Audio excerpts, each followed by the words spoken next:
Fala galera, Insurecast na área, começando aqui mais um episódio. Eu, Rafael Bruno. E Rodrigo Arasaki. Rodrigo Sorrisinho Arasaki. Tava dando risada porque eu tava vendo a gente na câmera ali no...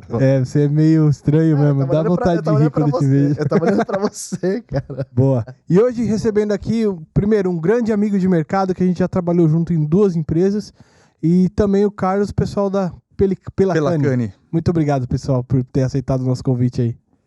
A gente que agradece, cara. Obrigado mesmo. Isso já é um convite que você fez desde o comecinho pra mim, né? É. A gente não conseguiu casar as agendas, mas... O cara tá internacional agora. Todo internacional. Tô indo embora, tô voltando agora terça-feira. Terça-feira eu volto. Boa. Não, para nós é um baita prazer estar aqui com vocês. É bem legal. Primeiro, para contar um pouquinho, né, do que é esse mercado de análise de riscos para fins de seguros. Um pouquinho da nossa carreira, né, Rafael? E estar à disposição para qualquer, né, pergunta, qualquer coisa que vocês entendem que vai realmente agregar para as pessoas que, de alguma forma, querem entender o que nós fazemos. Boa. É isso aí. Obrigadão. Vai ser bem interessante. Não, o prazer é nosso. Prazer é nosso. É uma tarefa difícil, né? Porque Sim. pra explicar o que a gente faz é um negócio muito complexo. Não, a gente consegue. Eu acho que o intuito realmente é esse e é muito nobre também, né? Porque realmente protegem, né, patrimônios, né? Então, Sem dúvida. Faz tudo parte de uma cadeia, né? Isso aí. Um complementa o outro. E antes de a gente começar aí nosso bate-papo aqui com o pessoal da Pelacani, vamos aos nossos patrocinadores. Se você é do ramo de seguro de transporte, certamente já ouviu falar da Moraes Veleda. Temos o prazer de tê-la como nosso patrocinador. Hoje, a MV é líder de mercado no gerenciamento de risco e prevenção de perdas, sempre utilizando as melhores tecnologias sem deixar de lado a humanização no atendimento e execução de suas atividades. A Moraes Veleda possui uma software house pronta para desenvolver aplicativos personalizados para você ganhar tempo, reduzir custos e potencializar resultados. A Moraes Veleda vai muito além das soluções habituais, utilizando sua experiência de 23 anos para estar à frente das suas necessidades. Lá eles consideram que missão dada é missão cumprida. Valeu, Veleda! A Onisis é uma plataforma de engajamento e capacitação de motoristas que utiliza inteligência artificial para identificar o perfil de direção segura, permitindo assim que as transportadoras atuem na prevenção de acidentes e gestão de motoristas. Além disso, a plataforma também oferece recursos que ajudam a melhorar a experiência e avaliação dos motoristas. Conheça a Onisis pelo Instagram, LinkedIn ou acesse onisis.com.br. Isso aí, valeu, Onisis. A Buoni é empresa líder em tecnologias para gerenciamento de risco no transporte rodoviário de cargas. Com soluções inteligentes e completas, a Buoni transforma as operações logísticas, tornando-as mais seguras, tecnológicas, ágeis e eficientes. Conte com a Buoni Check, o serviço de cadastro e consulta de motorista e veículos. Check ID, sistema de reconhecimento facial. Buoni Sat, monitoramento de veículos 24 horas. Buoni Tech, equipamento de rastreamento e isca de cargas. BeSafe, a solução prática para a prevenção de acidentes. E o Buoni Log, solução para o gerenciamento da frota e entregas mais eficientes. São 27 anos de experiência no mercado, mitigando riscos e protegendo as vidas nas estradas por meio da tecnologia. Buoni, tecnologia que aproxima. Valeu, Buoni. Boa. E deixando aqui a indicação do Seguro Patrimonial Grandes Riscos, Princípios Básicos, de Hermes Brancaleão. Tá aí, pessoal. Editora Roncarate. Entrem lá no site deles e adquira o seu exemplar. Esse e outros livros lá. Deixa eu tirar da frente da minha cara. Se bem que é bom não mostrar muito não minha cara, né, Japão? Grande Hermes. É isso aí. Boa. Pessoal, obrigado aqui por Obrigado estar aqui com a gente, né? Inclusive o Hermes esteve aqui recentemente, nos ajudou a gravar com o Lacerda do IRB, que acabou de se apresentar. Foi um episódio muito, muito bacana, né, Japão? E uma das coisas que o Lacerda falou muito no vídeo foi a questão do gerenciamento de risco. Foi a questão do quanto o trabalho de vocês ajuda o trabalho dele aí na análise e na subscrição de risco. Mas antes de a gente entrar no tema, fala um pouquinho de vocês, Carlos, Rafael. Quem são vocês? Como vocês entraram no mercado? Como surgiu a empresa, a ideia? Vamos lá. Assim, a gente nunca imagina que a gente vai entrar quando a gente tá se formando como engenheiro, né? Geralmente são engenheiros que trabalham nessa área, né? A gente não faz ideia, né, na faculdade, que existe esse tipo de trabalho e que a gente vai entrar nisso daí. Então, é meio que ocorrência do acaso, né? É o acaso. É isso aí. Então, geralmente um headhunter te identifica com um perfil, né, para essa vaga, e você se encanta pela oferta ali, né? Porque geralmente, né, como não existe o curso, né, não existe um curso preparatório específico para engenheiros de riscos e prevenção de perdas, né? Normalmente são as empresas, as próprias seguradoras ou as empresas de consultoria que elaboram esse tipo de treinamento. No nosso caso, a gente entrou no mercado através da FM Global. Tá? A FM Global tem um know-how uma expertise muito grande nessa questão de proteção patrimonial, né? De engenharia e proteção patrimonial.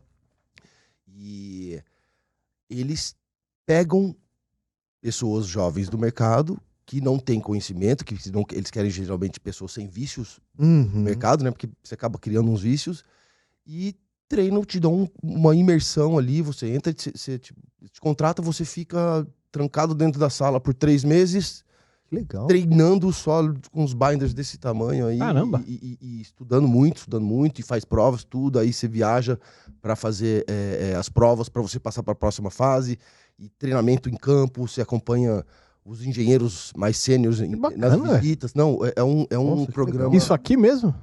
Todo lugar do mundo. O seu foi aqui? A gente começa o treinamento aqui, mas aí a IFM junta todos os novos engenheiros. Eles têm um campo de treinamento em Norwood, lá em Massachusetts. Então, eles têm assim, um hotel. Hora, eles têm um hotel onde todo ano junta lá os engenheiros que estão se formando. Que legal. E é um programa fenomenal. Tipo, eles gastam, assim, eles despendem muito mesmo com o treinamento dos engenheiros. Eles formam. Eles formam. É uma pós-graduação. Que legal. É uma pós-graduação, tá? Lembrando que o Rafael comentou, né? Nos Estados Unidos há universidades que formam o Fire Engineer. Aqui no Brasil, basicamente, você forma engenheiro e você vai fazer o quê? O curso de segurança do trabalho. E dentro desse curso segurança do trabalho, uma pequena porcentagem faz com que esses alunos de engenharia olhem a parte protecional, combate a incêndio, essa parte. Mas é muito pouco. Diferente de algumas universidades lá fora, eu me lembro que tem uma na Irlanda, nos Estados Unidos, tem alguns países que formam o engenheiro de prevenção de perdas, né? Portugal também tem uma faculdade. E aí, aqui no Brasil não tem isso. E aí sim, acredito eu que até atualmente é a principal empresa em termos de treinar pessoas. Tanto que é um celeiro, né? Se você for ver, o mercado todo acaba tentando buscar engenheiros que foram formados pela FM Global. Que bacana. E você também passou por esse treinamento, Carlos? Sim, um pouco diferente, né? Ou seja, eu entrei no mercado através de uma corretora de seguros que já não existe mais, que foi adquirida pela Marsh, que era a Johnson Higgins, né? Isso em 93. E como o Rafael comentou, né? Ou seja, basicamente, quando eu me formo engenheiro, eu vinha com um background bastante técnico, porque eu sou técnico em mecânica fina pelo Senai, né? Eu fiz uma escola maravilhosa, o Senai suíço, 4 anos, e aí entrei na faculdade de engenharia mecânica, comecei a estudar e, bom, me formei e de repente me apareceu um convite para ir trabalhar numa corretora de seguros. Aí você fala, peraí, corretora de seguros? Que raio eu vou fazer numa corretora de seguros, né? E aí, quando eu fui ver o que era de você estar em diferentes indústrias, né? Em semana sim, semana não, ou... Acabei me apaixonando, porque você acaba enxergando diferentes processos industriais, né? Que você fala, pô, se eu trabalhasse numa empresa automobilística, eu ia ver automóvel... E não, né? Hoje a gente... Eu praticamente, tirando offshore, tirando petroquímica, porque eu não sou engenheiro químico, de resto, eu acho que já fiz de tudo em termos de indústria. E aí, o que é legal, né? Você chega numa roda de amigos, engenheiros ou não, aí o cara fala um negócio, você fala, não, eu conheço aí assim, não é assim, não é. Aí o outro fala assim, não, eu conheço. Aí o cara, pô, mas peraí, você trabalha com o quê? Com seguros. Aí o cara te olha ainda, seguros? Não pode ser. Você não pode trabalhar com seguros e conhecer... Aí, quando você começa a explicar o que você faz, Aí o cara fala, tá explicado. Então você vai no detalhe do processo fabril, para você identificar os riscos e reportar para quem é, né, o stakeholder principal, no caso uma seguradora. Eu quero saber dos riscos. O cliente, eu quero mitigar os riscos. Então cada um tem, né, uma finalidade. Mas basicamente é isso. Isso, como eu falei para vocês anteriormente, são já 30 anos de mercado, né? Isso foi em 93. E aí em 94 eu recebo o convite para ir trabalhar na FM. Naquela época a gente tinha algumas semanas aqui no Brasil, acompanhando, entendendo o que era o negócio, e pumba, Norwood. Geralmente 3 semanas de treinamento. Passava, voltava, mais alguns meses aqui no Brasil, pumba, voltava lá, mais 3 semanas de treinamento. E basicamente ele te dá, né, o treinamento para que você exerça sozinho, porque é uma atividade que você faz sozinho, né, essa atividade nos clientes, que são clientes industriais de grandíssimo porte, né? Então, eu me recordo muito até de como, né, você tem que se posicionar na frente de um diretor industrial, como fazer as perguntas. Esse nível de detalhe? Do tipo, o cara não aceita uma recomendação, o que você tem que fazer? Comportamental, tem um treinamento comportamental. Que da hora, não, é impressionante. Realmente é muito interessante, né? Então, eu acho que eu e o Rafael só temos coisas boas para falar dessa empresa, porque realmente é uma escola. É uma escola. Lembrando que o que a gente está falando aqui, né, nossa abordagem aqui do engenharia de riscos e prevenção de perdas, é focado para a área patrimonial, né? Então, sim. Tá com foco no seguro patrimonial, né? Que é incêndio, quebra de máquinas e catástrofes independente naturais, da indústria, Rafa, quando você vai fazer esse treinamento, tem um cara lá que vira, sei lá, especialista químico, o outro que vira especialista não sei o que mais que teria, assim. Tem sim. Tem sim. Entendi. Porque uma universidade, o negócio, que legal. Basicamente é aquela história, né? Ou seja, você tem alguns tipos de riscos, né, que são tão complexos que você precisa fazer com que o cara se especialize naquele risco, né? Então, por exemplo, papel e celulose é um baita risco. O Rafael está vindo de uma visita que a quantidade de coisas que você tem que olhar, analisar é tremendo, né? Aí você vai para uma indústria química, então tem sim essas especializações dentro das seguradoras, dentro das corretoras, né? Por exemplo, termoelétricas, essa parte mais de power que o pessoal fala, são sempre pessoas que acabam se especializando muito mais por visitar o mesmo tipo de ocupação várias vezes do que até ter uma formação fora do mercado. Na prática, né, acaba se adquirindo bastante conhecimento e vivendo várias experiências de clientes diferentes, problemas diferentes. Direcionando, né? Você pega gosto mais para um ramo, você vai se dedicando mais àquilo, você gosta mais, você acaba estudando mais, aí você naturalmente, a empresa enxerga você, né, opa, esse cara tá se despontando aqui, então vamos especializar aqui, né? Você tem as fases, né? A fase de construção deve ser diferente o risco da fase de operação, enfim. Isso, a gente tem essa análise de greenfield, né? Que a gente fala de analisar o projeto, quando o projeto já nasce com a concepção de prevenção de perdas, tipo, as chances de você ter um sinistro diminuem bastante, né? Aí entra naquela questão dos conceitos de HPR, né? Que é o Highly Protected Risk. O risco altamente protegido. Então tem esses vários conceitos aí, né? E aí, mas voltando, né? A gente começou a falar da nossa experiência aí. Eu comecei na FM, fiquei um tempo na FM, e depois eu passei... Aí pulei o mercado aí bastante, né? Você tendo FM no currículo, como a gente tava falando, né?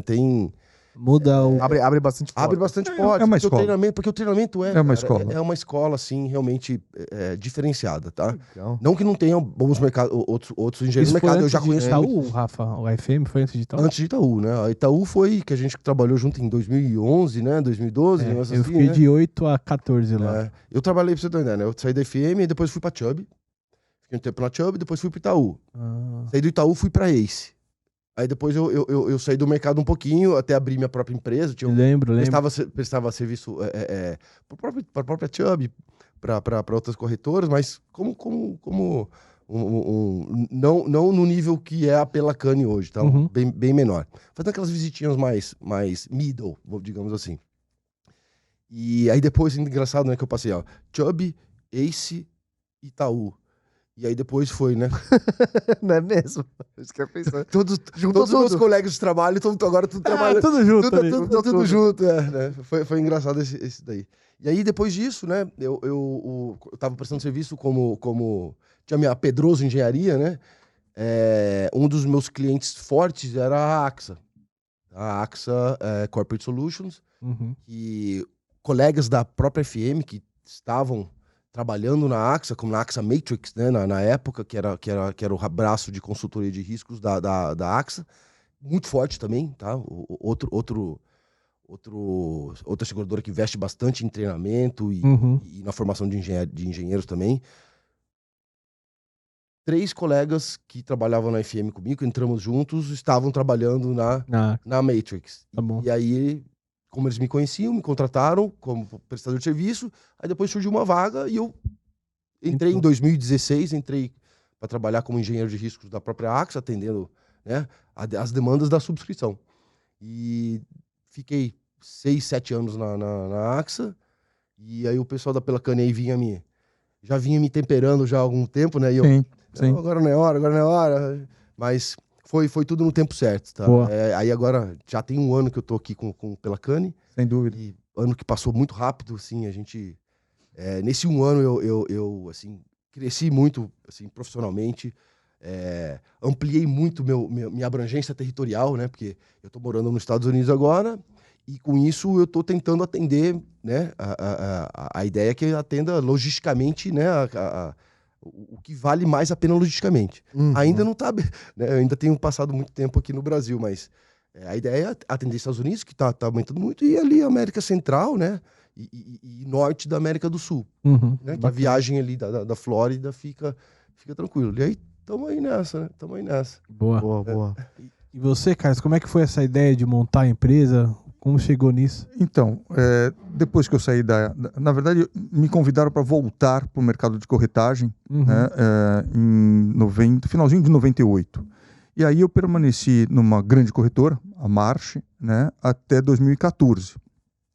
E aí, aquela história, né, carreira, momento de vida e tal, eu decidi sair, né, confesso que não tinha, né, muita clareza o que eu iria fazer dali para frente.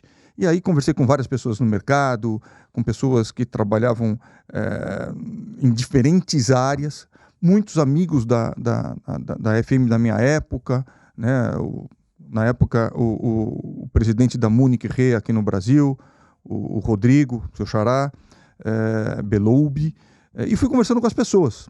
E aí as pessoas falam, poxa, né, o pessoal me conhece como Pelacane, você conhece o mercado, por que você não... Né, a gente tem uma deficiência nesse mercado, poxa, vai, tenta, né?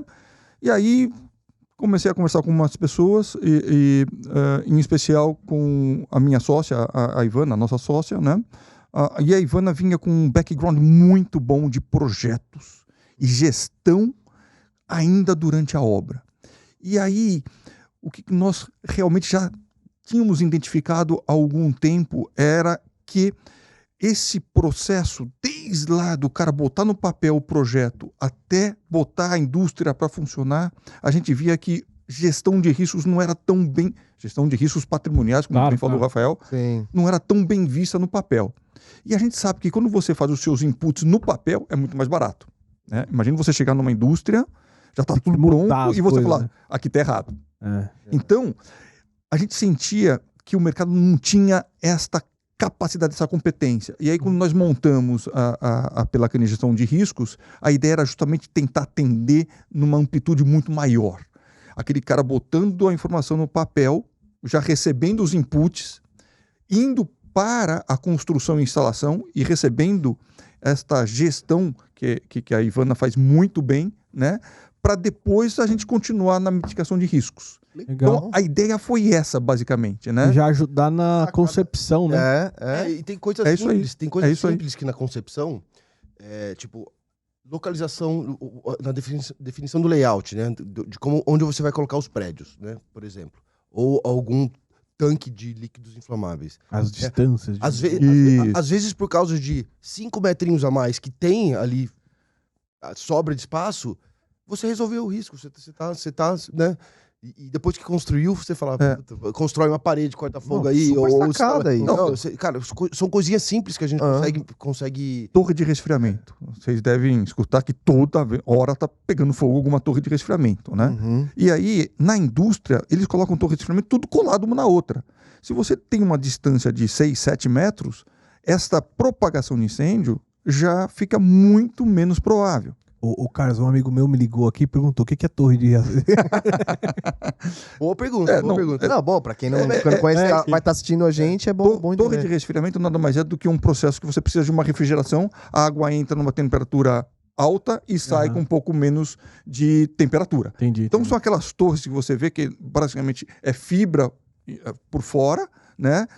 Geralmente na cor verde, não vou falar o fabricante, mas na cor verde. E o recheio dela, a parte interna, Uma colmeia interna, né? a colmeia interna é puro plástico. Então quando você tem uma torre de resfriamento em manutenção, para ela ter um problema e um incêndio, é bem mais fácil do que ela em funcionamento. Então, uma torre de resfriamento é um equipamento para refrigeração, né, combustível. E aí, como eu estava falando, ou seja, se você tem elas coladas uma na outra, você pode perder toda a refrigeração da sua fábrica, né? E muitas vezes o processo ele é totalmente dependente daquilo. Dessa refrigeração. Entendi. E isso tem uma coisa que a gente fala, né? Interessante. Nas visitas para alguns clientes, para todos os clientes que têm isso, né? Às vezes eles não enxergam isso. Cara, mas qual que é o Como risco? pegar fogo, uma coisa que está com água? O negócio vive molhado. Eu ia te perguntar O negócio isso. vive como molhado. pegar fogo? O negócio vive molhado, Agora né? depois eu entendi. Não, mas geralmente é na área de manutenção. Na hora porque de... tem um motor em cima da torre, né? Um motor elétrico, aí às vezes a estrutura corrói, né? Porque tá molhando constantemente, aí o cara vai fazer um trabalho de corte-solda ali, né? Que a gente trabalha quente, né? Que a gente chama. Então, Não, é puta sacada de vocês. Na concepção do projeto já falou, mano, então, já que vai ter isso, faz dessa É a melhor distância área, eu segura. diria, pra procurar vocês. Até. Não, e é Exato. muito barato, né? Ou seja, quando você faz essa intervenção ainda no papel. Imagine, como o Rafael falou, botar uma parede de corta-fogo aqui, né? Que é uma divisão entre as torres de resfriamento ou qualquer outro risco. Porque a torre de resfriamento é um dos exemplos. E isso você pode replicar para vários outros tipos de riscos. Né? Então, é aquele negócio, tudo bem, né? Você precisa, de alguma forma, conhecer muito bem esse projeto, então a interação com o cliente é fundamental, porque ele tem que te explicar exatamente o que vai ser aquela indústria dele para você também, né? Mas é muito interessante. E aí surgiu, né, em 2015, a nossa empresa, e a gente vem atendendo o mercado segurador, né? Por meio de seguradoras nacionais e internacionais, alguns parceiros que nós temos, que é aquela questão que o Rafael estava falando, né, de a pessoa sair lá de Nova York, sair lá de Miami para vir fazer uma visita aqui em São Paulo, aí tem que pegar um voo até Porto Alegre. Então, a gente acaba, de alguma forma, representando essas empresas, fazendo as análises de riscos para eles. Emitimos os relatórios em inglês, né, ou em português, às vezes em espanhol, e eles fazem toda a subscrição do risco, né, em cima desses relatórios. Temos alguns clientes diretos que já tem aquela questão da gestão de riscos muito bem implementada dentro da corporação, né? Culturada, né? Uma coisa que a gente passa muita dificuldade aqui no Brasil, a gente sente, tanto você vê no seguro em geral, né? O brasileiro ainda não tem aquele costume de contratar o seguro, né? Para a área de gestão de riscos, a gente está engatinhando. É mesmo? Sem dúvida, Engatinhando sem dúvida. ainda, cara. As empresas, são poucas empresas que têm uma cultura e trabalham fortemente para mitigar os riscos patrimoniais. São muito poucas. São E poucas até empresas. nesse exemplo que vocês citaram, né, da construção de o projeto já ser concebido pensando nos riscos e tal. Comparando lá com os Estados Unidos, por exemplo, ou outros países, lá é mais comum o cara na hora de construir pensar nisso? Lá é totalmente difundido. Tá? O conhecimento das normas. Primeiro que assim, né? Tudo começa da parte de legislação, né? Tá bom. Lá nos Estados Unidos já é exigido por lei várias coisas, né? Por exemplo, a gente trabalha muito com normas internacionais. Tá? Inclusive aqui no Brasil a gente acaba esbarrando muito com esse problema das normas, né? Porque a gente vai lá e avalia o sistema de combate a incêndio. Isso é uma questão muito, muito, muito prática nossa, porque para proteger o patrimônio, né? Primeiro a parte de prevenção, né? São procedimentos, a gente avalia tudo quanto é procedimento, como agir para prevenir que aquilo aconteça. Mas a gente não consegue prevenir sempre tudo. Então aí tem a parte de proteção. Se acontecer alguma coisa que a gente não conseguiu prevenir, que é normal, né? A gente tá falando de vidas humanas, tá falando de equipamentos, etc. Aí vem a parte protecional para minimizar aquele dano, tá? Então, existem normas para instalar, né? No Brasil, a gente tem, cada estado do Brasil tem uma IT, né? Uma instrução técnica do Corpo de Bombeiros, que normalmente serve como base legal para a instalação. E não são padronizadas ou são padronizadas? Ainda não. Ainda Tá. não, Ainda não. Tá melhorando muito, tá? Cada estado tem o seu jeito. Cada estado tem seu jeito. Então, isso é um trauma pra gente, cara. No passado, cara, cada estado que você ia... E tem seguradora que trabalha realmente utilizando a norma local. Aí também tem a BNT, né? NBR, a BNT, que também fala, mas não é uma imposição legal, tá? Nesse nosso mercado, quem diz o que você tem que ter é o Corpo de Bombeiros, né? O Corpo de Bombeiros do Estado de São Paulo, a gente entende, né, uma opinião praticamente de todos nós lá, de que eles estão mais evoluídos. É mesmo? E os outros corpos de bombeiros utilizam muito essa experiência daqui de São Paulo para montar as suas instruções técnicas, como o Rafael falou. Então, essas instruções técnicas de cada corpo de bombeiros, essa é o que de fato diz a legislação. As NBRs, que são as normas brasileiras, tá? Elas só têm força legal se o Corpo de Bombeiros diz, olha, você tem que cumprir com esta norma. E é comum isto, é bem comum. No nosso mercado, a legislação brasileira, ela está um pouquinho ainda aquém a o que é feito lá fora, por uma NFPA, né, que é a National Fire Protection Association, tá? E outras normas que nós temos na Europa também. Então, nós, por exemplo, basicamente atuamos sempre olhando as normas americanas, que é a NFPA. Por quê? Porque as normas brasileiras, muitas delas têm uma similaridade, né, com essas normas, tá? A gente participa do CB24, que é o comitê que acaba montando essas normas no Brasil, mas, de fato, a gente, na nossa opinião, ter uma única legislação, seja através do COBOM, que é um comitê de corpos de bombeiros de todo o país ou não, facilitaria muito. Mas hoje, o fato é o seguinte, como você vai dizer para uma seguradora lá da França, um mercado de Londres, olha, a norma que eles estão seguindo aqui é a BNT, mas o que é a BNT? Então eles preferem ter uma norma mundial como base, e essa norma basicamente são as normas da NFPA ou da própria FM. E uma das coisas que eu vejo bastante assim nos relatórios, geralmente está pautado, digamos assim, na NFPA. Só que quando você fala para o segurado assim, você tem que instalar, sei lá, X coisa porque é o que diz a NFPA. Mas eu tô no Brasil, eu não quero. Na NBR não me fala isso. Pra mim é um cara que você já se mostra que não tá preocupado com o risco, né? Não, porque na verdade, assim, não é só que não tá preocupado. Isso acontece muito, né? Mas é por falta de conhecimento mesmo, tá? Porque o cara fala, o Corpo de Bombeiro tá falando isso, por que eu vou fazer a mais? Por que eu vou fazer? Porque só porque tá pedindo aqui, lá nos Estados Unidos. Mas a questão é que, né, aí a gente tenta explicar. A gente tem sempre um discurso já montado aí, né? Que a gente acaba visitando muito, repete muitas coisas. Porque as dúvidas surgem, geralmente as dúvidas são as mesmas. E uma coisa que a gente explica, olha, Corpo de Bombeiros, por mais que atualmente, né, o corpo, eu já participei do CB24 e para a atualização da própria norma da BNT, da NBR, né, e tá se fazendo uma tradução da NFPA. É mesmo? Então tá tropicalizando a NFPA. Que bacana. Então tá vindo com um pouco de atraso, né? Porque assim, porque é um processo demorado. Então, a NFPA ela tem uma atualização, tipo, dependendo da norma, a cada 2 anos, a cada 3 anos, ela tá atualizando. Então, quando termina o trabalho, já tipo, atualizou 2 vezes. Mas ok, já é um grande começo, porque já tá bem à frente. Então, nesse sentido, tá melhorando muito. E o próprio Corpo de Bombeiros aqui de São Paulo já também tá pegando muita coisa da NFPA. Então, isso já tá ajudando muito. Então, mas a gente explica. Os requisitos mínimos legais, em geral, são para proteger as vidas. Para você conseguir retirar as vidas essa é a base de no tudo, caso, assim. Evacuar da indústria, evacuar de um edifício. Isso é... Para depois eles virem e Outras E coisas. aí evitar- você dá um jeito de cabular, por exemplo, os treinamentos de descer do prédio lá quando Não tem. pode. Alguém avisa ele. Vou marcar uma visita Quem nesse dia. Vou nunca, ficar quem de nunca home fez isso que jogue a primeira pedra. Coincidência, cara. Eu tava em visita, tava fora. Eu fui fazer uma reunião Fui uma vez almoçar mais tarde. no famoso Robocop aqui na Marginal. 44º andar. Não é que tocou o alarme? Descer 44 escadas. Meu Deus Eu já do céu. recebi corretor também. Puta, desculpa, eu não sabia disso.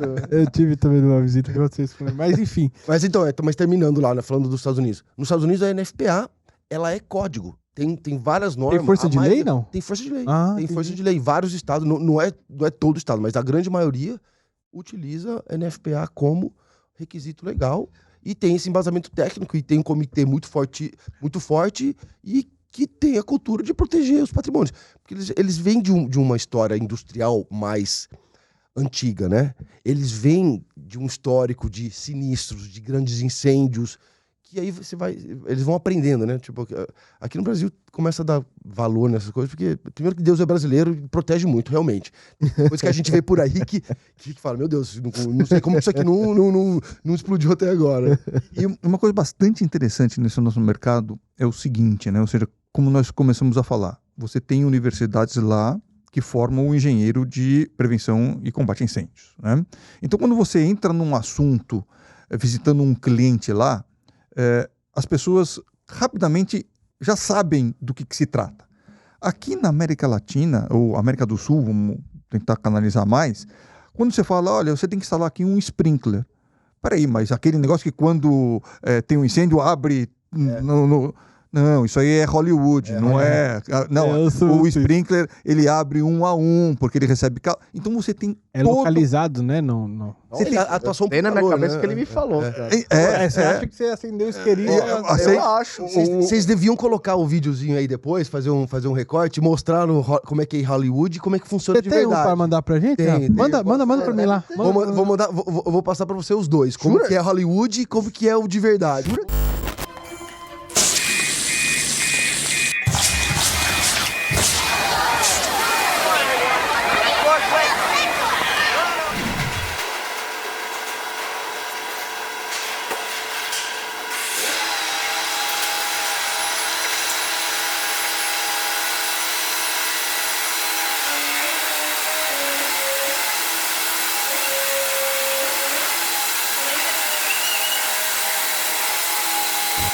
Jura que não é assim? Então, e aí a gente tem que explicar.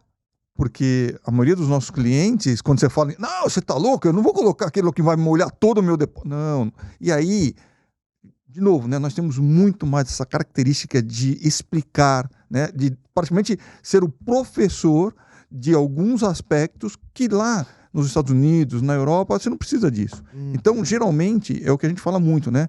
Você visitar uma indústria, né, grande, um cliente grande, global. Você visitar aqui é completamente diferente do que você visitar lá na região da Flórida ou visitar na Alemanha, na Espanha, porque o entendimento nosso, ele está num patamar inferior. Entendi. E aí vem esses filmes que o cara abre e toda a loja, né, tá Inunda tudo. e não é isso, né? Ou seja, então tem toda uma característica técnica que a gente acaba tendo que explicar, porque senão você sai da fábrica do cara, o cara, né, dizendo, que louco veio aqui.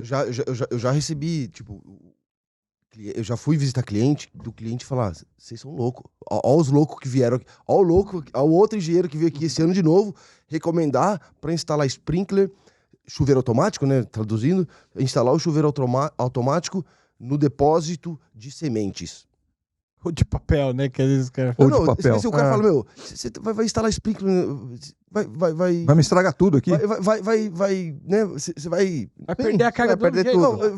vai cultivar tudo aqui de uma vez, né? Como é que... Não, você tem que explicar, não, cara. O sprinkler vai atuar naquele... Se o fogo pegar, o fogo vai espalhar e vai queimar tudo, não vai, né? Melhor num pedaço do que então tudo, você né? só perde uma parte, porque o sprinkler tem uma área de atuação e o resto vai se... mas, cara, até conseguir chegar, desenhar isso na cabeça, aí essa ferramenta dos vídeos, o videozinho ajuda muito, exatamente. Mas a gente usa essa ferramenta muito. Mas isso é característica de pequenos clientes ou De tudo quanto é Tudo que- tamanho. é De tudo mesmo? quanto é tamanho. Na verdade, quando você pega indústrias mais complexas, que os riscos são mais fortes, né?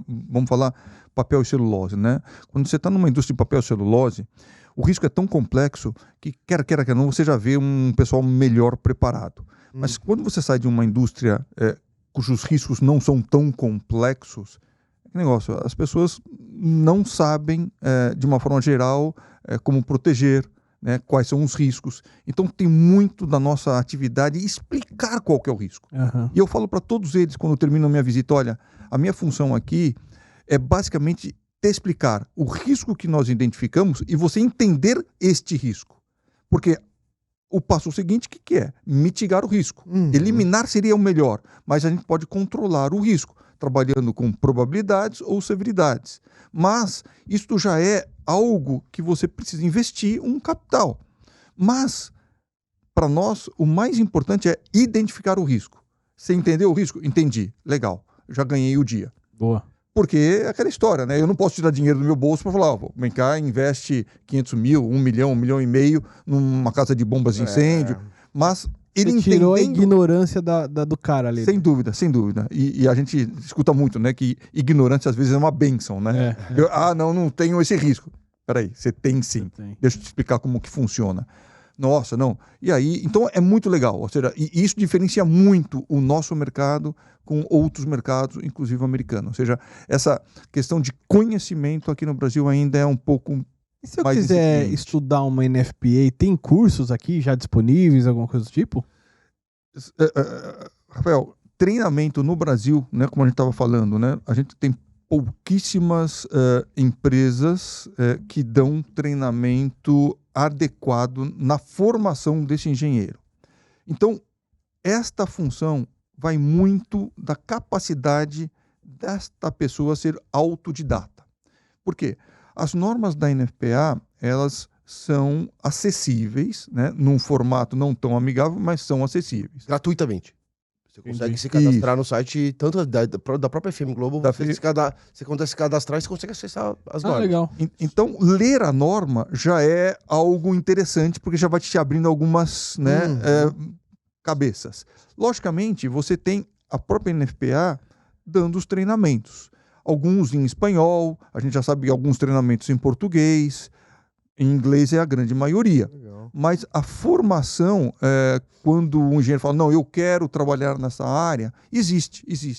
Tá? Você vê algumas empresas, de novo, né, como é um emaranhado muito grande de riscos, né, a pessoa tem que ter uma certa mentoria, né, e é o que a gente faz um pouquinho dentro da Pelacani, a gente faz mentoria para algumas pessoas se aperfeiçoarem, né, nesta área, porque você tem que ter uma certa linha de treinamento, né? Não é fácil ler a norma. Você lê a norma, você lê, mas compreender a norma já é outra. Ela é muito complexa. Tipo, você vai entrando nos detalhes, e uma coisa que a Pelacani faz é ajudar o cliente. Tipo, tem cliente que, por exemplo, tem dificuldade de fazer Uma seguir a leitura, norma, né? seguir a norma do NFPA 25, por exemplo, que é de inspeção e teste de sistemas de combate a incêndio. Tem lá uma lista assim gigante de coisas com frequências diferentes que não é só pegar lá o negócio e fazer. Então a gente também presta, a gente elabora esses tipos de treinamentos conforme demanda e aplica para o cliente. Boa. Porque para facilitar a compreensão dele. E não é só de inspeção e teste, a gente ajuda... Mas tem sim, você vê treinamentos sendo realizados por diferentes empresas para, de alguma forma, formar este engenheiro, né? O próprio curso de segurança do trabalho, você tem alguns cursos EAD que entram um pouco mais a fundo, mas, volto a dizer, ainda é algo muito incipiente, né? Você sabe que eu já quis fazer um curso, não era segurança de trabalho, talvez, não lembro agora, mas eu quis fazer um curso mais voltado para essa área e eu não pude por não ser engenheiro. Olha só. A universidade lá não me permitiu por isso, que eu sou formado em administração e tal. E é algo que eu sempre estou buscando, até por isso que eu perguntei. E aí, dentro disso, uma das coisas, até voltando no tema do Japa, que sempre foge das simulados, uma das coisas que a gente sempre ouve ali, as piadinhas e tal, na hora que tiver um incêndio de verdade, esse cara vai ser o primeiro a correr, né? Qual que é a importância de uma brigada de incêndio bem formada, bem... E na hora do incêndio, ele é o primeiro que corre mesmo? Ótima pergunta, Rafa. Assim, é essencial, né? Isso é uma outra coisa que a gente, né, avalia, né, os procedimentos, né? Tipo, e é outra coisa que difere do que a norma, do que a legislação pede de mínimo. Tá? Então, basicamente, né, você tem lá as funções básicas, o líder, coordenador de brigada, tal, que a norma pede. Então, primeiro é a questão da formação da brigada. Né? Você tem que formar a brigada e treinar a brigada. E com um procedimento, um plano de emergência bem estruturado, colocar as funções dessa brigada dentro do procedimento. Tá? Elaborar simulados, cenários específicos para o risco. Tipo, então, o que a gente vê muito é copy-paste de... desculpa, copiar e colar, né? Mania de falar em termos em inglês. Copiar e colar, o cara pega na internet lá e é o padrão, um plano de emergência padrão. Tá? E o cara não faz cenários específicos e não treina essa brigada com um cenário específico. Tipo, aonde é que tem o maior risco de incêndio aqui? Tem risco de explosão? Onde que vai ser isso? Então, é desenhar esse cenário e treinar. Gases Então, e aí, além dessas funções, a NFPA considera algumas outras funções cruciais para montar essa brigada, que é o que a gente acaba recomendando bastante. Né? Tem um operador de bomba, operador de válvulas, o notificador do corpo de bombeiro.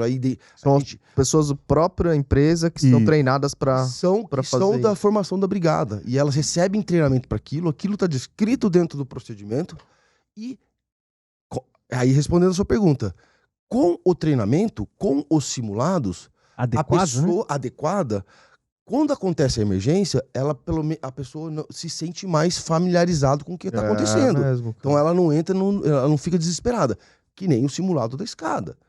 O simulado da escada, o treinamento de evacuação, é para, quando acontecer o negócio de verdade, para diminuir o pânico, pelo menos. Boa. Tá?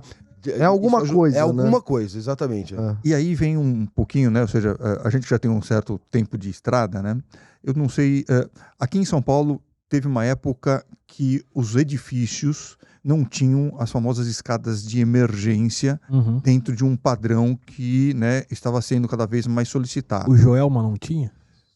Só pela curiosidade mesmo. Olha, não, porque é o incêndio mais famoso. É o primeiro que vem na cabeça, né? Eu não tenho tantos detalhes sobre a evacuação. Tá bom. Eu acredito que sim, deveria ter, mas o fato é que muita gente subiu ao invés de descer, talvez por alguma obstrução nessa escada. Mas eu não tenho detalhes. Mas uma coisa interessante sobre essa questão da evacuação, né?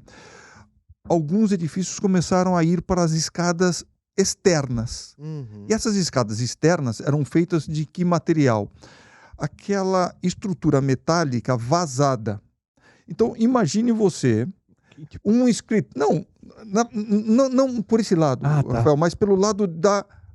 o que eu tenho nesse edifício? Eu tenho um escritório de contabilidade, eu tenho um escritório de advocacia, onde as mulheres vêm com o quê? Com salto alto. Então, nossa, é verdade. Quantas vezes eu escutava do Corpo de Bombeiros falando, mas peraí, como que as pessoas vão evacuar com...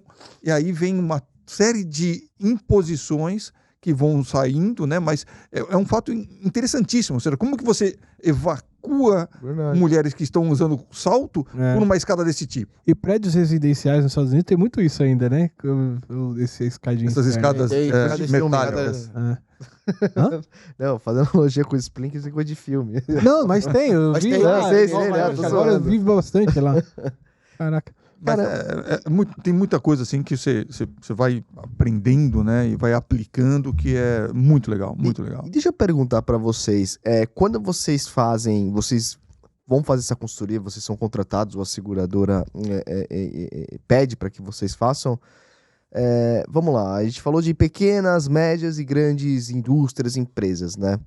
Pegar uma média, por exemplo, Existe um cara de risco, é obrigatório, tem para cada tipo de empresa um especialista em gestão de segurança, assim, ou não? Às vezes, Funcionários? ou às vezes vocês vão falar com o dono da empresa, ou o cara, o advogado, ou o contábil da empresa. Como que é Com isso? 30 anos de... Você pega de tudo. Você pega o dono, você pega o especialista, você pega de tudo. Mas, basicamente, essa função dentro das indústrias, falando de indústrias, né, que é o nosso principal foco, né, geralmente é um engenheiro de segurança do trabalho. Todas têm esses grandes ou não? Depende da população da indústria. Isso. A legislação aqui no Brasil, isso é uma coisa que... Então, isso que eu pergunto, é obrigatório ter um... Dependendo da quantidade de colaboradores, você tem que ter um técnico de segurança. Ou um engenheiro, Ou, se você... vai subindo, você tem que ter um engenheiro e um técnico. Entendi. Aí também entra a questão dos bombeiros civis. Né? Do outra- bombeiro profissional. Às vezes é obrigatório, dependendo do risco, dependendo da ocupação, de Tem você formação de bombeiro civil ou é o cara que foi militar e vira Não, civil? tem formação. Tem informação de do bombeiro entendi. civil. Qualquer pessoa poderia se candidatar, talvez, a ser um bombeiro civil. Só fazer o Sim, treinamento, fazer o curso, passar no curso, logicamente, né? ter sim. aptidão física, né? É. Porque não é... Sim. Não posso eu, então, né, cara? Você, Tá fortinho, cara, você consegue sim. Ô, cara, deixa eu te perguntar uma coisa. De novo, dentro dessa concepção desculpa, dentro da consultoria, dentro da concepção e tal, como é que entra o ISO painel nessa história? Tipo, tem diferentes tipos? Tem ISO painel bom? Não tem? Como é que funciona? Porque eu vejo que a galera tem muito medo aí, né? E o que é isso? Então vamos lá. Boa, o que é isso? A galera que tá assistindo. Ótima pergunta. É. A gente esquece. Fala que é a gente- natural, mas... A gente esquece que a gente tá falando para um público em geral, né? Exato. Vamos lá. Talvez até um passo antes, né? Quando a gente recebe uma demanda de uma seguradora, né? O que ela busca através do nosso trabalho? Ela busca tirar uma fotografia desta indústria para fins de subscrição, né? Então, alguém, ou melhor, o subscritor vai lá e taxa, né? Põe uma tarifa nesta indústria, né? E quando nós somos, de alguma forma, contratados para fazer a nossa análise de riscos, o que eles querem saber é o que a gente chama de COPE, né? Que é uma descrição da construção, da ocupação, da proteção e da exposição. Nós fazemos algumas estimativas de perdas que compõem, né, este cenário, tá? E algumas análises da parte de riscos da natureza que entram em exposição. Uhum. Quando você fala de construção, entra exatamente o que você abordou. Isopainel. Isopainel nada mais é do que um painel de natureza metálica com um recheio de origem plástica. Também chamado de painel sanduíche, né? Ou painel sanduíche. Você tem, nada mais é um Sanduíche. Um sanduíche. Metal, um negócio metal, velho. metal e o recheio. Isso. É um isolante termoacústico, geralmente. Isso. E aí você tem diferentes recheios. Tem recheios com comportamento melhor Contra em um incêndio, né? E aqueles piores, né? Então, por exemplo, lã de rocha, que é um material mineral. Uhum. O comportamento dele é ótimo, ou seja, ele não propaga, tá? Ah, é? Como um isopor ou poliestireno, que é o nome dele técnico, né? Mas é um isopor. Só construir com tudo com isso aí. Então. Era isso que eu ia te perguntar. Qual que é mais comum dos dois de se Aí encontrar? tá. Não, isopor, porque assim, pelo custo, né? Tem uma custo. questão de custo. o custo varia muito, né? E detalhe, eles têm diferentes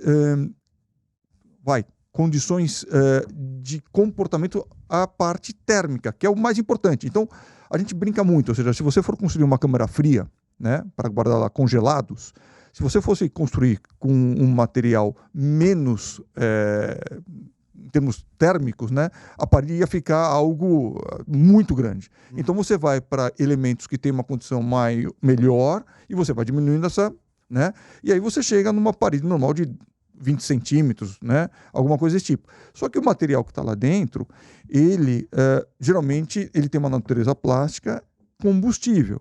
E aí você tem que botar aditivos, você tem que mudar o material. Então tem diferentes classes de painéis sanduíche ou isopainel, tá? Que tem comportamento melhor ou pior para fins de incêndio. E aí você entra com outras características, né? Você coloca uma chapa metálica mais grossa, você coloca uma proteção por sprinklers, então você começa a fazer com que, se algo ocorrer, você ataca na severidade, entrando com os sistemas de combate automáticos, chuveiros automáticos, essa questão. E ele existe basicamente, ele foi inventado, vamos dizer assim, pensando nessa indústria do congelado mesmo, para te dar mais... Conforto térmico e térmico também e acústico. Ou seja, sim. Agora, de novo, né? Ou seja, quer queira, quer não, um dos grandes problemas da nossa área é esse advento do plástico. Uhum. Né? Então, quando você entrava numa indústria automobilística e entrava num depósito dos componentes, a grande maioria eram componentes metálicos. Né? E aí, o sistema de sprinklers que era instalado para proteger este depósito tinha que proteger muito pouco de material de embalagem. E aí começa o advento plástico, e aí o que vai acontecendo? Eu vou precisar jogar mais água. Então, hoje, quando você entra num depósito de uma indústria automobilística, você tem muito plástico. Tá? Então, de novo, né? Ou seja, a nossa indústria é tão dinâmica como qualquer outra indústria. Uhum. Então, você sempre tem que estar, de alguma forma, pensando no futuro, porque senão é que negócio. Ou seja, o que não pegava fogo, né, há alguns anos, esse mesmo componente pode ter uma característica muito complicada, não só do ponto de vista de emanar calor, mas pela toxicidade do produto. E aí, ao invés de você ter somente um dano material, você pode matar a gente, né? E uma dúvida ainda no isopainel, ele pode iniciar o fogo dentro dele? Ele não tem autoignição, né? Isso não acontece, né? Mas o que acontece? Você tem isopainel, você tem uma construção, muitas vezes é a própria estrutura que é o isopainel. Uhum. Você pega grandes incêndios aí de frigoríficos conhecidos aí, que queimou tudo. O que acontece? Você tem fiação elétrica que passa pelo painel. Bomba, relógio. Você tem instalações elétricas, né? Você tem luminárias, você tem câmeras, você tem... Então tem a parte elétrica, né? E também você tem o trabalho a quente que muitas vezes é feito, né? O cara vai fazer um trabalho de corte e solda no painel e aquela solda aquece o recheio a ponto dele ter uma ignição. Ou seja, e ele cresce. Então, você imagina um negócio daquele Porque quando você olha pelo lado de fora, pagar, né? Você vê uma chapa metálica. Você não sabe o que tem ali dentro, Aí você pede para uma pessoa que trabalha em manutenção, às vezes até um contratado, um cara que tem uma oficina ali do seu lado, fala, eu preciso fazer um trabalho aqui. Doutor, isso aqui é uma chapa metálica? Não, é... Aí o cara vem com um maçarico e para fazer um corte e não sabe o que tem dentro. E aí gera um incêndio, porque uma vez, né, você ter a ignição, aí é que negócio. Existe sensor nele, seja de temperatura, alguma coisa, para identificar que iniciou um incêndio ali, alguma coisa? Existe isso? Não? Existe. Ou seja, na verdade, a questão de você conseguir monitorar aumento de temperatura, formação de fumaça, nós temos muitos materiais que realmente, ou materiais, equipamentos que podem, de fato, fazer todo esse monitoramento. Agora uma vez iniciado, esquece, né? Apagar é... Muito difícil. É complicado. complicado. Assim, e se ele pegou de verdade, às vezes você só identifica que ele pegou depois que já lambeu muito, porque ele cresce por dentro, né? Aí a chapa metálica começa a se retorcer, aí que aparece o incêndio. E nisso já tá num nível de incêndio muito difícil de combater, porque libera muito calor. São materiais que liberam muito calor. E é isso que a seguradora quer saber, né? Ou seja, qual que é o risco disso acontecer, fábrica? Né? E aí, de novo, né? É a análise que nós fazemos que, de fato, faz com que o subscritor chegue lá no final e fale, não, esse é um bom risco, esse é um mau risco. Né? E esse nosso mercado... posso dizer que muito da minha carreira a gente passou pelo mercado soft. Eu não sei se em transporte vocês têm essa mesma definição de soft e hard, né? Sim, soft é a vida interna. E agora, de uns anos para cá, é um mercado mais hard, é um mercado que está, né? Sim. E aí isso faz com que a análise de risco seja mais importante ainda. Né? Porque quando o mercado é soft, para você mandar um engenheiro que tem toda uma especialidade para fazer uma visita, gera um custo. Só que a competitividade era tão grande que qualquer coisa que você pudesse salvar dinheiro, você Agora não, agora com o mercado hard, né, que nós estamos aí já há alguns anos, Sim. a nossa atividade ela passa a ser quase que essencial. Porque tem muito cliente que chega lá, vamos renovar, a seguradora vira para você e fala assim, não vou renovar não. É um Não risco, quero. risco em potencial, né?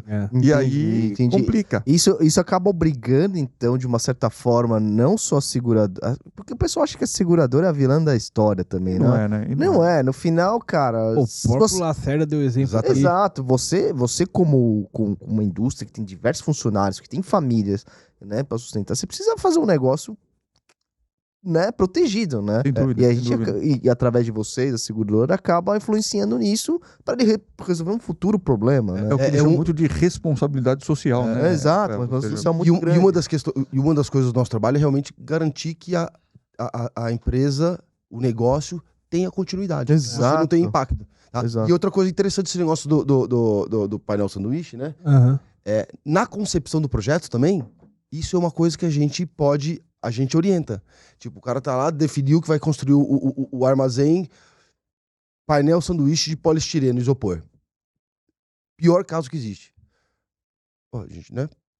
Mas dá pra ser usado isso, o sanduíche isopor aí, em determinado indústria, sem ser... Que seja menos nocivo ou não? Ou isso já é, Não, é uma merda, sei lá. Isopor é isso aí, é uma merda. mas Literalmente, o isopor é foda. Tá bom, mas o fato é o seguinte, né? Supondo que o instalador ou a empresa que quer montar uma câmara fria, ele fala, poxa, mas eu não tenho espaço para montar uma parede de, né? Eu preciso do poliestireno. Legal. O que a gente pode fazer? Peraí, então, ao invés de você ter 150 mil metros quadrados com este tipo de painel, por que você não compartimenta as suas câmeras frias? Ou seja, há várias entendi. formas de você ir dando solução para a pessoa, para que se tiver um princípio de incêndio, esse princípio de incêndio não destrua 150 mil metros Tá quadrados. localizado ali, né? Por isso que o trabalho de vocês é importante na construção, porque depois de pronto também é difícil, né? Depois que ficou pronto, é muito complicado. Muito É muito complicado, complicado. É muito complicado. Deixa eu te perguntar uma coisa, né? Você comentou desse negócio do transporte, como é que tá e tal. Uma das dificuldades que eu tenho como um cara de GR de transporte é exatamente a questão da armazenagem. Por quê?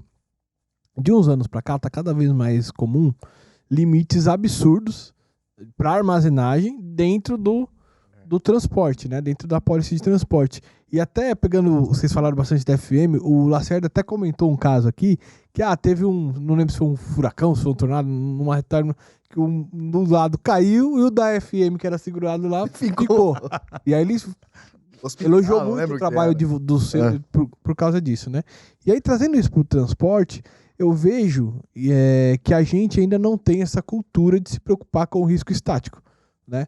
A gente se preocupa muito com roubo em armazém, e aí eu acho que é uma coisa que talvez os caras de GR de transporte, tanto quanto, enfim, tem uma especialidade bacana, porém, não é este talvez o principal motivo de perda. E aí, a cobertura de transporte às vezes pode ser bem mais ampla, porque é all risks, né? Inclusive, se eu não me engano, o roubo no property é adicional, entre outros riscos, né? São adicionais. E aí ninguém tá se preocupando em fazer inspeção. Eu até conversei com algumas pessoas, às vezes a galera nem sabe qual que é o guideline da empresa, acima de quantos milhões eu tenho que fazer inspeção ou não. Né? O próprio subscritor ou o próprio cara de GR daquela companhia. A gente já trabalhou junto com que tinha guidelines bem específicos, inclusive para transporte.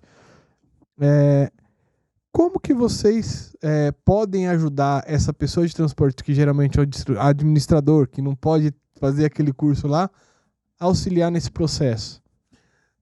Olha, basicamente, a análise que é feita dentro de um depósito, né, ela tenta identificar, basicamente, que material está sendo armazenado, como as pessoas que trabalham ali fazem as suas atividades, para não ter nenhum, né, absurdo, como até o Rafael estava falando, ou seja, de uma pessoa que não tem nenhum conhecimento vem fazer um trabalho a quente, né? Se é um depósito protegido ou não protegido, né? Então tem várias características, acessibilidade, né? Às vezes você tem áreas um pouco mais críticas que não é todo mundo que pode acessar ou não. qual é a quantidade de líquidos inflamáveis ou combustíveis que tem dentro. Então tem uma série de características que, quer queira, quer não, te ajudam a analisar esse risco para trazer algum tipo de recomendação para reduzir esses riscos. Por exemplo, né, ou seja, indústria farmacêutica ou alimentícia. Não é só o calor que destrói essas matérias-primas ou esses produtos acabados. A fumaça. Isso. Fumaça, ou seja, você não vai colocar no mercado um medicamento, né, que passou por um incêndio que não foi afetado com calor, mas foi afetado por fumaça. A mesma coisa um produto alimentício. Então, chegar lá no seu cliente, né? Peraí, vem cá, eu vim ver aqui o que você tem armazenado aqui. O meu produto, por exemplo, é um componente eletrônico. E aí você chega num dessas empresas que fazem armazenamento de tudo e você vê que o seu produto está do lado de latas de aerosol. Você fala, pô, peraí, meu produto não tem nenhum tipo de risco, mas tá... Então, esse tipo de análise a gente acaba fazendo até para, de alguma forma, verificar para o cliente final se o seu produto está bem protegido, o seu produto não está bem protegido. Se tiver um princípio de incêndio aqui, esquece, você vai perder tudo. Não, vai dar para ter algum produto salvo. Então, é olhando, basicamente, Rafael. É difícil a conscientização, né? Primeiro, é conscientizar, olha, o seu risco é assim, você não está protegido ou você está protegido. Uhum. E depois a conscientização de como trabalhar com o armazém. Normalmente o armazém tem empilhadeiras elétricas, que tem carregadores de bateria. Essa questão da bateria de lítio agora é um desafio para todo o mercado. Os próprios Eles carregadores... estão carregando perto de... Tá no meio. A configuração de estocagem, a organização, né, o housekeeping do armazém é uma coisa muito importante. Se você tem lá estanterias, né? Você tem aquelas estantes de um prédio, hoje em dia os armazéns estão cada vez mais altos. Dá-lhe uma porrada com a... Entendeu? Empilhadeira Tem essa questão, a gente verifica isso também, a questão do impacto da empilhadeira. Mas um dos maiores riscos que tem dentro de armazém é a questão da bancada ou da própria estação, dependendo da quantidade, da própria estação de carregamento de baterias da empilhadeira. Uhum. Aquilo, você pode ter liberação de hidrogênio. O pior risco hoje dentro de um armazém, Rafa? Acho que é que assim, o pior risco é a própria carga de incêndio. Tá. Isso que é a grande preocupação do armazém, né? Você não tem processos muito... Né? Às vezes você tem um processinho ou outro lá dentro, mas o grande risco é a grande concentração de material combustível dentro do mesmo prédio. Por que não pode botar pallet um em cima do outro? A perder de vista ali. Que vira fogueira se pegar fogo. São João. São João. Mas ele por si só, assim, o que gera um risco de incêndio nele? O que gera a ignição de incêndio ali? Você tá falando de pallet vazios. Tá existe combustão espontânea para isso? Não. Não. Mas o que acontece, né? Ele tem facilidade de ignição. Tá bom. Porque você tem um material combustível, madeira ou plástico, né? Que tem bastante ar no meio, né? Tá bom. Então, se você tem um trabalho quente que a fagulha voou lá e fica em estado latente, entendi. ele vai, depois que ele começou, vira estopim mesmo. Aí esquece. E a liberação de calor disso é muito difícil proteger essas coisas. Então a gente tem essa recomendação de boas práticas de armazenagem. Não deixar material nos corredores entre as estanterias, porque o incêndio de uma estante pode passar para outra e virar um negócio catastrófico, porque o sistema de combate a incêndio sprinkler é dimensionado para proteger aquela área, aquela carga combustível específica. Uhum. Se ele passa de um rack para o outro, de uma estante para outra, já perdeu o controle, vai sobretaxar o sistema. Aí, pallet vazio, isso é um grande problema que tem. Né? Então, o ideal pallet vazio fora do prédio, dependendo da quantidade, é de 15 a 20 metros distante do prédio. Entendi. Porque aquilo pega fogo fácil, se pegou fogo, ele vai liberar muito calor, muita fumaça, e geralmente é muito difícil de proteger, né? E tem exemplo disso, eu acho. Não, na verdade, quando você fala, todo mundo fala, pô, não pode ter pallet, né, empilhado aqui dentro. Então, tá muito ligado com o formato do pallet, né? Porque o pallet, ele não é um bloco de madeira maciço. Ele tem todo o fluxo de ar em volta dele e por dentro dele que facilita muito o incêndio. A área de contato é grande. Se você pegar um bloco de madeira, né, e ter o mesmo formato com pallets, você vai perceber que o consumo dessa madeira como pallet, ele vai ser muito mais rápido do que aquele blocão de madeira. Tanto que, quando você olha as normas americanas e você vê aqueles prédios mais antigos com as vigas de madeira, não é um negócio assim tão ruim. Por quê? Porque é uma madeira, é uma viga de madeira, né? Ou seja, para aquilo pegar fogo, tudo bem, quando pega também, mas é diferente quando você tem um pallet que, pelo formato. Por isso que existe esse aspecto, né? Todo mundo fala, não pode ter pallet vazio, não pode ter pallet.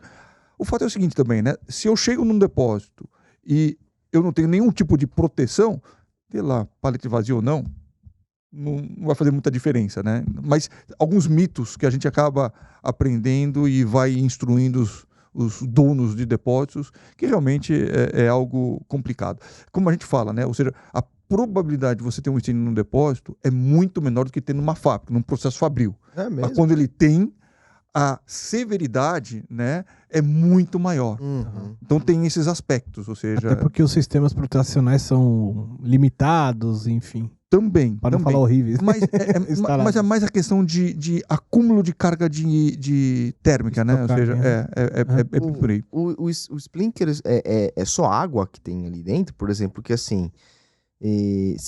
Comparando com o extintor, você tem exato, de pó químico e tal. Pode ter esse tipo de coisa, dependendo da mercadoria que está embaixo do Splinker? Quando você fala em proteção automática, você tem basicamente proteção automática por gás ou por água, né?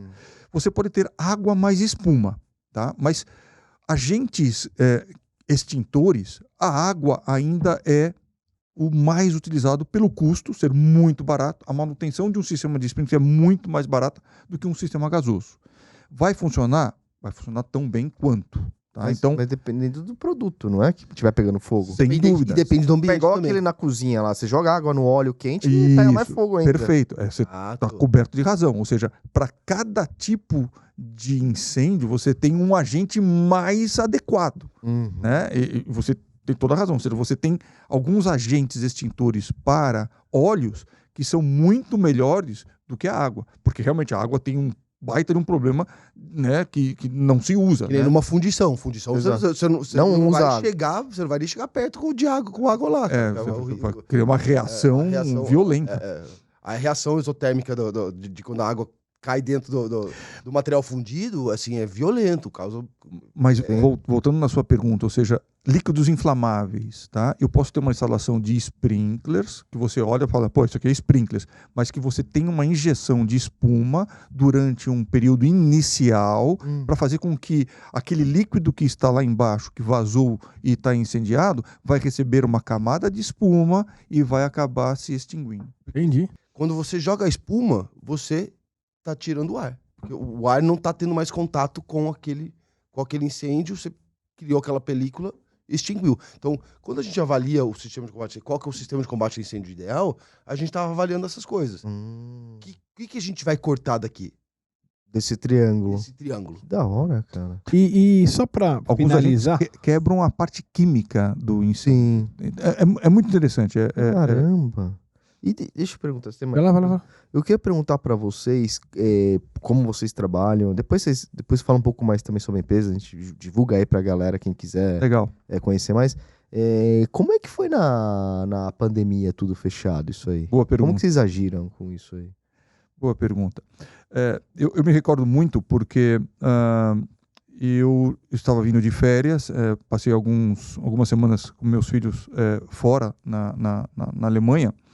E lá na China já tinha alguns casos até de mortes, né, em dezembro de 2019. Né?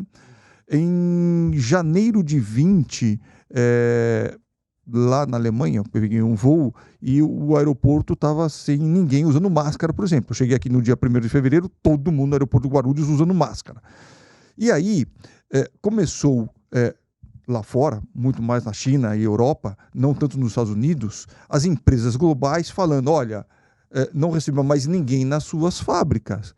Independente do trabalho que ele vai fazer, não receba mais ninguém, porque nós estamos na iminência de ter uma pandemia, né, de gripe, né, tal, não era tão conhecido ainda. E aí, eu me recordo, Rodrigo, que basicamente em fevereiro ainda nós fizemos algumas atividades de visitas. E aí, como nós trabalhamos muito para clientes internacionais, Uhum. eles já vinham falando, olha, não receba, não receba, não receba. Então começou, cancela, cancela, cancela, cancela, cancela. Eu sei que a partir de março de 2020, todas as visitas para análise de riscos já estavam basicamente, ou seja, extintas naquele momento.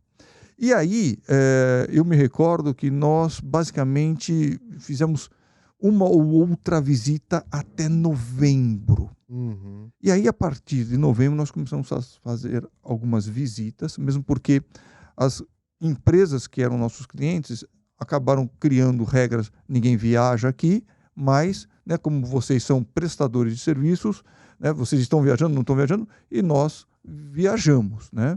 Agora, interessante que começou aí as tais visitas virtuais, as remotas, né? Uhum.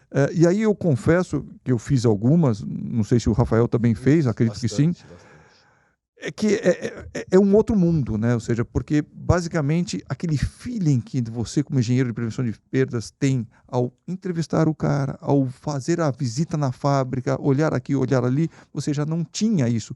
Porque era muito mais uma troca de informações. Ah, me mostra. Aí o cara vinha com uma fotografia, O fato é o seguinte... Fazia chamada de vídeo pra isso? A tecnologia algumas pessoas hoje, faziam... a tecnologia de hoje, Vai filmando aí para mim, vai mostrando isso, vai mostrando aquilo. Eu não confesso que eu não me adaptei bem a esse tipo de visita, tá? Uhum. Mas o fato foi que em 20, a grande maioria das seguradoras, das corretoras, né, não estavam demandando essas visitas. Entendi. Em 2000... Detalhe, elas não foram canceladas, elas foram postergadas. Então, imagine como Gerou foi um backlog de vida. imagina como foi o nosso 2021, nosso 2022, agora 2023, que a gente está colocando a casa em ordem, porque Cara, porque acumulou tudo. muita visita, muita visita. E é visita, é relatório, é intenso o trabalho, né? Não, e tinha coisas que o cliente já tava num trabalho de melhoria. Ele estava no meio da instalação dos termos de combate a incêndio dele, ele estava no meio da implantação de um processo novo, etc. Então isso aí ficou tudo meio que complicado. Mas a questão da inspeção virtual, ela veio assim, foi uma coisa interessante. De jeito nenhum a inspeção virtual, ela cobre, Ela isso era substitui, sabido, a gente inclusive deixava bem claro para os clientes, né, que, olha, isso aqui não está substituindo a visita em loco, né? Tá só Impossível. prorrogando. A gente está aqui para manter o contato, né, para manter vivo lá o negócio de prevenção de perdas, Uhum. tá? E assim, como você tem a ferramenta de vídeo, né, que funciona muito bem, você consegue verificar com relação aos procedimentos, que coisa que a gente faz na visita, você consegue, né, verificar procedimentos, como é que tá, eles mandam evidência, essas coisas você consegue ver. Completar recomendações. A gente, o cara completou a recomendação lá, a gente recomendou instalar sprinkler na área tal. O cara vinha, mandava o projeto, mandava as coisas, tira a foto da instalação, a gente tá vendo que foi instalado. Mas nunca dava baixa na instalação, na recomendação, sem antes de ir lá, tá? Isso, Mas a pandemia quebrou bastante o galho, a questão das visitas. Vocês viram com preocupação, assim, falando, chegando uma hora, porque... Sim, não, é complicado. Quanto tempo ia durar isso? Olha, nós, em 2021, nós fizemos algumas visitas no México, né, por um cliente que estava demandando essas visitas. A pior coisa que você tem é viajar. Vocês se recordam que para voltar para o Brasil, você tinha que apresentar o atestado lá que você estava bem. Então, imagina você saindo para uma viagem de trabalho, ficar 10 dias fora, e quando você vai voltar, você faz o teste e dá positivo. Putz, Cara, não volta. foi estressante, né? Tanto para mim, para o Fábio, acredito que para o Rafael também, você sair do seu país com aquele negócio. E se der positivo? E se der positivo? Uhum. Infelizmente, a gente teve colegas de profissão que vieram a óbito por, né, ter a Covid, né? Ou seja, por diferentes fatos. Uhum. Eu sei que a preocupação era muito grande. Eu fiz algumas visitas em Boa Vista, onde eu fazia o teste todo dia. A engenheira de segurança do trabalho falou assim, não, você chegou aqui 100, vai sair daqui 100, né? Entre aspas. Mas, olha, foi um período bastante complexo, bastante difícil, mas passamos. E para encerrar, Isso é uma curiosidade que eu tenho. O Rafa, basicamente, a vida inteira é seguradora. Você teve passagem por seguradora, mas basicamente a vida inteira em corretora. Existe um certo... É que eu não tô achando uma palavra melhor, mas existe um certo preconceito quando chega o relatório de uma corretora para seguradora? Existe uma desconfiança, enfim? Outra boa pergunta é um... Tá jogando no ventilador aqui, né? Porque é uma curiosidade que eu tenho. É um fato. Ou seja, basicamente, a gente fala muito, né? Ou seja, quando você emite um relatório de uma visita, o mercado olha muito quem fez esta visita. Então, isso é muito importante. Por quê? Vocês não são dessa época, mas eu sou de uma época que ainda existia o IRB na função IRB, né? E o IRB tinha algumas características por ser monopolista que afetavam diretamente o nosso mercado de análise de riscos. E aí o mercado segurador, né, de alguma forma, olhava a corretora de um prisma onde, bom, esse cara não vai me dizer todas as verdades daquele cliente e eu posso estar contratando, né, ou dando um seguro para uma entidade que não é tão boa em riscos assim. O fato é o seguinte, quando, né, grandes corretoras olham para isso, né, tecnicamente não acontece isso.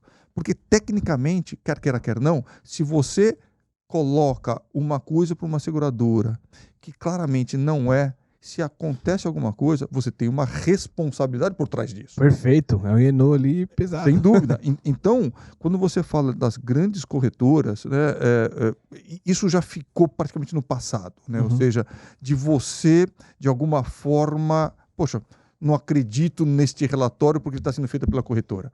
Tá bom. Não vejo mais isto, né? Lógico, né? O corretor, ele quer, de alguma forma, vender o seguro, um bom seguro, para o cliente dele, tá? Só que é o seguinte, a pessoa que está lá fazendo esse trabalho, ele tem que fazer esse trabalho técnico. É isso. Né? A gente não pode esconder as coisas, tá? O que a gente costuma, geralmente, dizer no mercado é que, poxa, se eu posso falar positivamente, bem, dos pontos positivos do cliente, eu vou falar. E tem que falar, né? Tem que falar. E isso, às vezes, quando você vê alguns relatórios, os relatórios são muito mais... olham muito mais o ponto negativo do que o ponto positivo. E isso realmente joga contra, né? Aquela indústria, aquele cliente. Então, o que a gente geralmente coloca internamente e para as pessoas que de alguma forma nos escutam é, olha, eu vou falar bem das coisas boas e eu tenho que te dar recomendações para as coisas que não estejam tão boas. Né? Eu não posso chegar com um relatório nosso dentro de uma seguradora e o cara manda um engenheiro dele e, pô, peraí, tudo que está escrito aqui não... Ou seja, qual é a credibilidade que eu vou ter no dia seguinte? Perfeito. Então, as corretoras hoje têm essa preocupação da credibilidade, as áreas técnicas das corretoras. Legal. Então, a gente acha que, poxa, uma corretora de porte, uma corretora que tem essa capacidade não vai ficar falando coisa que não é simplesmente para vender o seguro. Boa. Isso aí. Obrigado, viu, Carlos? Obrigado, Rafael. Pô, foi um papo de muito aprendizado, assim. Pra mim, sensacional. 1h20 aí, cara. Caramba, passou? Rapidão, né? Quem quiser entrar em contato com vocês, como que é, Carlos e Rafa? Olha, acho que a melhor forma ainda é via web, né? Ou seja, www.pelacani.com. Você consegue... Lá tem os contatos? Nos contatar, né? Hoje nós estamos ali na região de Campinas, né? Nosso escritório é em Valinhos, né? Uma região ali fantástica. Só que aquele negócio, né? Pra gente, um bom aeroporto é o que a gente precisa. A gente tem Viracopos ali, tranquilo. Mandam bem, Mas eu acho que www.pelacani.com a gente acessado talvez da forma mais fácil. Show de bola. Pô, se eu construir uma casa, eu vou contratar você pra olhar tudo, velho. E obrigado. Casa que ele vai construir aí. Não, mas nada broderagem. A gente pode atender. Mas muito obrigado, eu que agradeço, né, o Rafael, até pelo convite que me fez. Eu vim acompanhando algumas entrevistas de vocês, show, adorei. Volto a dizer, né, a do Takahashi foi fantástica. Estava acompanhando aqui a anterior, a nossa, também muito legal, muito legal. Parabéns pelo trabalho de vocês. Eu acho que levar a um público, né, assuntos associados a seguros é muito legal, muito legal. Parabéns. Foi bem Parabéns gostoso mesmo. esse Obrigado. bate-papo. A gente que agradece vocês, porque isso não aconteceria sem os convidados e vocês trazem todo o know-how de vocês, né? Eu acho que isso foi bem bacana. Obrigado mesmo. Mas assim, vocês conseguem deixar a gente bem tranquilo, né? Tipo, Sim, sim. realmente se torna um bate-papo bem agradável. Como se estivesse na mesa do bar, tomando uma cerveja. Só faltou a cervejinha hoje aqui, né?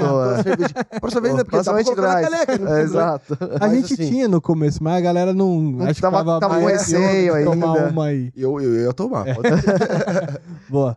Pessoal, sempre lembrando, Insurecast, projeto pessoal meu e do Rodrigo, nada que falamos aqui tem a ver com as empresas que a gente trabalha ou que eventualmente já tenhamos trabalhado. É isso aí, galera. Não deixe de compartilhar esse vídeo, deixar aquele like, se inscrever no canal principalmente. E é isso aí. Tamo junto. LinkedIn, Instagram, deixa aquele like, curtam lá, compartilha mesmo. Ó. Isso aqui, esse bate-papo aqui pra conhecer. Você vê que eu não entendo nada desse negócio. Eu acabei aprendendo coisa pra caramba aqui. E vai muito além do seguro só, né? É sua casa, às vezes você tem riscos em casas que é importante gerar ali a preocupação de risco, né, Rafa? É isso aí. Obrigado, valeu, gente. pessoal. Beijos, até a abraço. próxima. Valeu. Valeu. Abraço. Tchau.